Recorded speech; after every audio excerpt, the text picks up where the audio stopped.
moja kwa moja unaweza kuzungumza kwamba hata vitu vinavyozungumzwa na mashabiki huwa viongozi wanaweza wakavipokea. Mfano umemzungumza Yannick Bangala, alikuwa Young Africans. Baada ya kuachwa, wapo ambao walizungumza kwamba kwa nini huyu mchezaji ameachwa. Ametoka kuwa MVP msimu mmoja nyuma. Msimu uliofuata akacheza, uliofuata kaachwa. Lakini pia mtu kama alipotoka Young Africans hakwenda mbali. Alienda hapa Tanzania, akahamia Azam FC. Lakini alipoenda Azam FC alikuwa acheze vizuri. Sasa alikuwa anacheza vizuri. Lakini kwa nini alipokuwa Young Africans alizungumzwa kwamba acheze vizuri? Hapo unatazama, moja, inawezekana mwalimu akumhitaji, lakini pia viongozi inawezekana walichukua kutoka kwa mashabiki kwamba mchezaji huyu amedrop.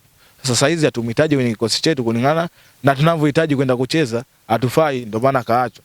Lakini ukizungumza kitaalamu, mchezaji kama Yannick Bangala, Yanga bado walikuwa wanamhitaji kumtumia. Ukizingatia katika eneo la kiungo walikuwa wanamtumia Aldi Aucho, muda mwingine Yannick Bangala.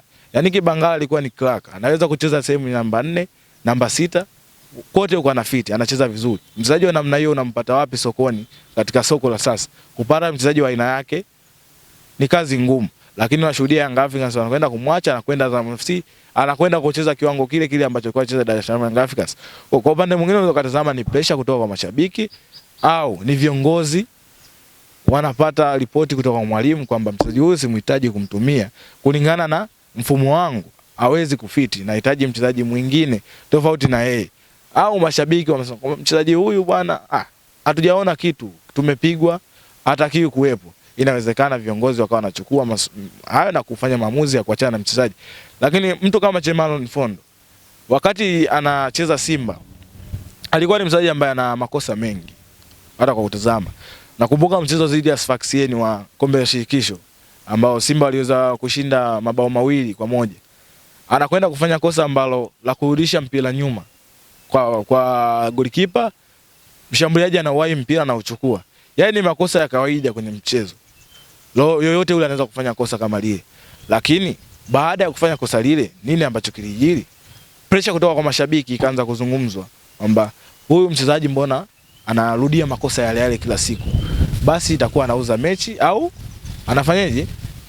Au kiwango kimeshuka, tumwache. Lakini baada ya kumwacha, ameenda timu nyingine, ameenda ligi nyingine ambayo ni tofauti na Tanzania.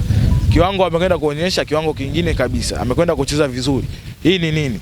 Ukitazama tu kwa hali ya kawaida, huenda ni pressure kutoka kwa mashabiki au ni mchezaji alikuwa anahitaji kuondoka kwenye kikosi, au kingine mwalimu pia alikuwa mhitaji kwenye kikosi chake, ndio maana wachezaji wengi wameondoka. Ukizungumza wachezaji ambao wameondoka, kundi kubwa la wachezaji ambao wameondoka bado walikoenda wameenda kufanya vizuri. Kwa shida ni nini? Shida huenda ikawa kwenye timu yenyewe na si wachezaji. Kwa sababu unaweza kumleta mchezaji mzuri na akapwaya asifiti kwenye kikosi chako. Mashabiki wakasema kwamba huyu hatumhitaji kulingana na namna ambavyo anacheza. Lakini mfumo ambao anacheza na mfumo wa mwalimu unaweza usiendane pia. Hiyo inampelekea mchezaji kutokuhitajika kwenye kikosi moja kwa moja. Yaani tukizungumza miemko inaweza ikawepo. Tushashuhudia mtu kama Augustine Okra. Alitoka Simba akaenda akarejea nyumbani kwao Ghana, Bechem United. Alipoenda kule alifunga magoli 10. Aka-assist karibia 8 hivi.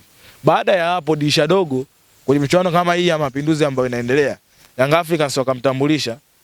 Lakini alipokuja alicheza muda mfupi tu akaondoka. Na matokeo yake ikaja kusemekana kwamba wana kesi naye ikapelekwa kasi alipoondoka. Sasa ukitazama tu hapo unaweza kusema huo ni mwemko. Sababu kipindi Yanga wanamsajili walikuwa na watu ambao wanaweza kucheza zaidi ya Okra.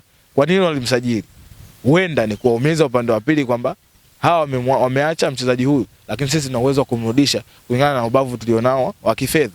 Lakini pili, mchezaji inawezekana ametoka kule na kiwango bora sana, lakini akarudi kwako asideliver kitu ambacho unakihitaji au asikupe kitu ambacho unakihitaji kulingana na timu ilivyo kwa sasa. Timu inachezaje? Timu aliyotoka ilikuwa ina uwezo wa kutengeneza nafasi 10 hadi 20 kwenye eneo la kushambulia. Yeye kama mshambuliaji, nafasi hizo 10 au hadi 20 alikuwa na uwezo wa kutumia nafasi 8 au 6. Timu yako inatengeneza nafasi 6. Na hizo 6 pia ni kwa uchache ambao ulionao. Yeye kama mshambuliaji, kwa hiyo nafasi 6 anapoteza zote. Wewe unasema huyu si mshambuliaji bora. Prince Dube ametoka Azam FC, alikuwa na kiwango bora sana. Alipitia vipindi mbalimbali, alikuwa afungi, sometime anafunga, lakini bado alikuwa anarejea kwenye fomu yake anafanya vizuri. Kwa nini Azam FC hakumwacha? Na hata anapoondoka Azam FC hakuondoka kama mchezaji ambaye Azam FC hakumhitaji, ila yeye ndo alitaka kuondoka kwenye kikosi kwenda kutafuta changamoto nyingine, kwa sababu yeye alitazama Azam FC nimecheza kwa muda mrefu, nimeonyesha kiwango changu kizuri, lakini bado nahitaji kwenda kupata changamoto nyingine, nione wapi niboreshe.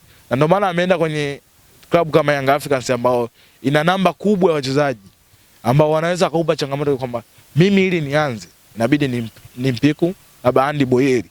Nafanyaje? Nifanye juhudi kwenye mazoezi ili niweze kuwa zaidi ya Andy Boyeli na nipate nafasi kwenye kikosi cha kwanza.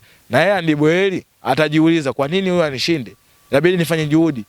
Kwa hiyo hapo mchezaji anapata ushindani, anapata yani kama kujiongezea namna ya kufanya bidii ili afanye vizuri, awe apangwe kwenye kikosi. Ndio kitu ambacho amekipata Prince Dube na wachezaji wengine ambao wameweza kuondoka kwenye vikosi ambavyo walikuwepo